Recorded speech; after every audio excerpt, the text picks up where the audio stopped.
কাৰ্বি আংলঙৰ বন বিভাগৰ ওপৰত বিভিন্ন সময়ত যোনটো তেওঁলোকৰ কেলেংকাৰী অভিযোগ উত্থাপন হৈ থাকে, আমি বিভিন্ন সময়ত অথৰিটিসকলক আমি এইটোৰ ওপৰত স্মাৰক পত্ৰ দি অৱগত কৰি থাকোঁ বা সংবাদ মাধ্যমৰ থ্ৰুদিও আমি অৱগত কৰি থাকোঁ। কিন্তু আজি আমি লক্ষ্য কৰিছোঁ যে কিছুদিন আগত তেওঁলোকৰ নিজৰ বিভাগীয় কৰ্তৃপক্ষসকলে যোনটো সংবাদ মাধ্যমত যোনটো তেওঁলোকে অভিযোগ উত্থাপন কৰিছিলে যে তেওঁলোকক ডিএফঅ' ডাঙৰীয়া আৰু একাউণ্টেণ্ট বাইদেউজনীয়ে যোনটো পইচা আত্মসাৎ কৰি তেওঁলোকক প্ৰাথমিকীকৰণ কৰি দিম বুলি পিছত কোনো ব্যৱস্থা নোলোৱাত, সেইকাৰণে আমি বিভিন্ন সময়ত আকৌ আমি এইটোৰ ওপৰত অট'নমাছ কাউন্সিলৰ অথৰিটি প্ৰিন্সিপাল ছেক্ৰেটাৰী ডাঙৰীয়াক আৰু আমাৰ অট'নমাছ কাউন্সিলৰ PCCF ডাঙৰীয়াকো আমি মেম'ৰাম দি থকাৰ পিছত কোনো ব্যৱস্থা নোলোৱাত, সেয়েহে আজি আমি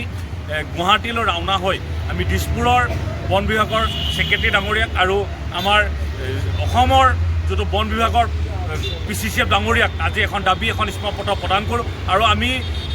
স্মাৰক পত্ৰখনত আমি ক'ব বিচাৰোঁ যে কাৰ্বি আংলঙৰ বন বিভাগত বিভিন্ন ধৰণৰ কেলেংকাৰী অভিযোগ উত্থাপন হৈ আছে, কিন্তু এইটোৰ ওপৰত গুৰুত্ব সহকাৰে ল'বলৈ তেওঁলোকক আমি দাবী জনাওঁ। আৰু কোনো যদি দাবী নলয় তেতিয়াহ'লে আমি গণতান্ত্ৰিক আন্দোলন কৰিবলৈ আমি ব্যৱস্থা ল'ম। আৰু সেইকাৰণে আমি ক'ব বিচাৰোঁ যোনখন বিজেপি চৰকাৰ যোনটো জিৰ' টলাৰেঞ্চৰ কথা কয়, কিন্তু এই শাসকীয় চৰকাৰে